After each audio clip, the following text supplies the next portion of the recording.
থেকে বহু বছর আগে ইসলাম আগমনের বার্তা যখন পৃথিবীর বুকে ধ্বনিত হয়নি, মক্কার পবিত্র ভূমিতে জন্ম নিয়েছিল এক মহৎ প্রাণ পুরুষ। তিনি সারা বিশ্বের জন্য রহমত স্বরূপ হয়েছিলেন। তিনি হলেন আমাদের প্রিয় নবী হযরত মুহাম্মদ সাল্লাল্লাহু আলাইহি ওয়াসাল্লাম। তার জন্মের আগে তার পিতা আব্দুল্লাহকে ঘিরে ঘটেছিল এক হৃদয় স্পর্শী ঘটনা, যা ইসলামের ইতিহাসে এক অবিস্মরণীয় অধ্যায় হয়ে আছে। এই ঘটনা নবীজির দাদা আব্দুল মুত্তালিবের এক দৃঢ় প্রতিজ্ঞা ও আল্লাহর ইচ্ছার এক অপূর্ণ সমন্বয়। তৎকালীন মক্কার কুরাইশ বংশের সর্দার ছিলেন আব্দুল মুত্তালিব। তিনি ছিলেন অত্যন্ত সম্মানিত এবং সুদর্শী একজন নেতা। মক্কায় তখন পবিত্র কাবাঘরের পাশে কোনো ঝমঝমের কূপ ছিল না, অথবা সেটি বহু বছর ধরে বালির নিচে চাপা পড়েছিল। তখন সেখানে আস্তে আস্তে করে পানির অভাব দেখা দেয়। তখন মক্কাবাসী কোনো উপায় না পেয়ে আব্দুল মুত্তালিবের কাছে চলে যায়। মক্কাবাসী এই করুণ অবস্থা থেকে মুক্তি পাওয়ার জন্য আব্দুল মুত্তালিব আল্লাহর কাছে দোয়া করতে থাকে। তাতে কোনো উপায় পায় না মক্কাবাসী। এরপরে আব্দুল মুত্তালিব আল্লাহর কাছে মানত করেন যে তিনি যদি জমজমের সঠিক স্থান খুঁজে বের করতে এবং তা খনন করতে সফল হন, তাহলে আল্লাহ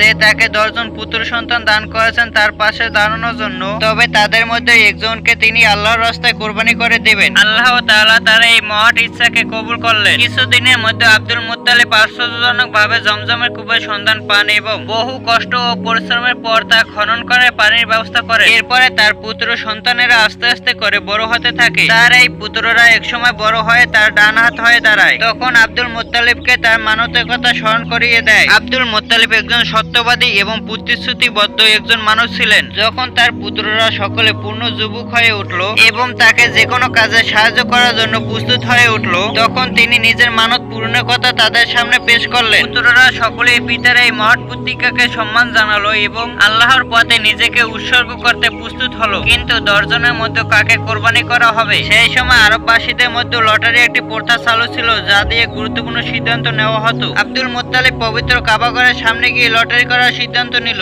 তিনি প্রতিটি পুত্রের নাম দিয়ে তীর বা কাঠি তৈরি করলেন এবং লটারি করলেন। আশ্চর্যজনক ভাবে যতবার লটারি করা হলো, তার সবচেয়ে ছোট এবং সকলের প্রিয় পুত্র আব্দুল্লাহর নাম আসলো। আব্দুল্লাহ ছিলেন তার পুত্রদের মধ্যে সবচেয়ে সুদর্শন, বুদ্ধিমান এবং সকলের কাছে অত্যন্ত প্রিয়। 3 বার লটারি করার পর যখন কেবল আব্দুল্লাহর নামই আসলো, তখন তার পিতা আব্দুল মুত্তালিবের মন শোকে পাথর হয়ে গেল। কিন্তু তিনি ছিলেন প্রতিজ্ঞাবদ্ধ, আল্লাহর কাছে করা মানত তিনি পূরণ করবেনই। আব্দুল মুত্তালিব তার প্রিয় পুত্র আব্দুল্লাহকে কোরবানি করার জন্য প্রস্তুতি নিলেন। তিনি আব্দুল্লাহকে কোরবানি করার জন্য নির্দিষ্ট একটি স্থানে নিয়ে গেলেন। কিন্তু এই দৃশ্য দেখে কুরাইশ বংশের লোকেরা এবং সাধারণ মানুষ হতবাক হয়ে গেল।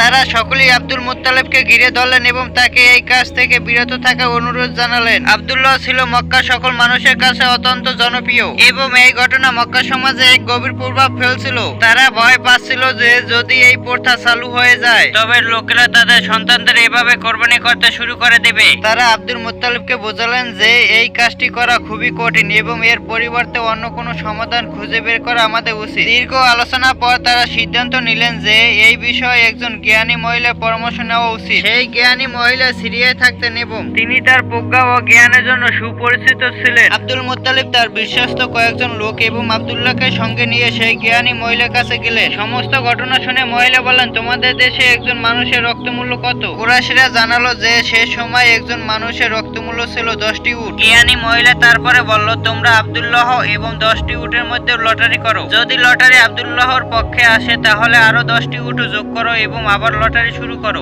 এই প্রক্রিয়া ততক্ষণ চালিয়ে যাও যতক্ষণ না উটের পক্ষে লটারি না আসে। আব্দুল মুত্তালিব এই প্রস্তাব গ্রহণ করলেন এবং মক্কায় ফিরে আসলেন। তারপরে জ্ঞানী মহিলার কথা মতো কাজ শুরু করলেন। দুর্ভাগ্যবশত প্রথম লটারিতে আব্দুল্লাহর নামই আসলো। তিনি তখন আরো 10টি উট যোগ করলেন, অর্থাৎ 20টি উট। আবার লটারি শুরু করলো, এবারও আব্দুল্লাহর নামই আসলো। আব্দুল মুত্তালিব প্রতিবারই 10টি উট যোগ করতে থাকলেন। এই প্রক্রিয়া চলতে থাকলো। প্রতিবারই আব্দুল্লাহর নাম আসলো এবং উট যোগ হতে থাকলো। অবশেষে যখন উটের সংখ্যা 100-তে পৌঁছালো, তখন লটারিতে আশ্চর্যজনক ভাবে উটের পক্ষে আসলো। আব্দুল্লাহর জীবন রক্ষা পেল। আব্দুল মুত্তালিব আল্লাহর শুকরিয়া আদায় করলেন। তিনি 100টি উট আল্লাহর নামে কোরবানি করলেন। এই 100টি উট মক্কার দরিদ্র এবং অভাবী মানুষের মধ্যে বিলিয়ে দেওয়া হলো। এই ঘটনার কারণে নবী করিম সাল্লাল্লাহু আলাইহি সাল্লাম নিজেকে আমি 2 জবাই হওয়া সন্তান বলে পরিচয় দিতেন। এই 2 ব্যক্তি হলেন তার পিতা আব্দুল্লাহ এবং তার পূর্বপুরুষ হযরত ইসমাঈল আলাইহিস সালাম। উভয়কেই আল্লাহর পথে কোরবানি করা হয়েছিল এবং তাদের পরিবর্তে কোরবানি দেওয়া হয়েছিল।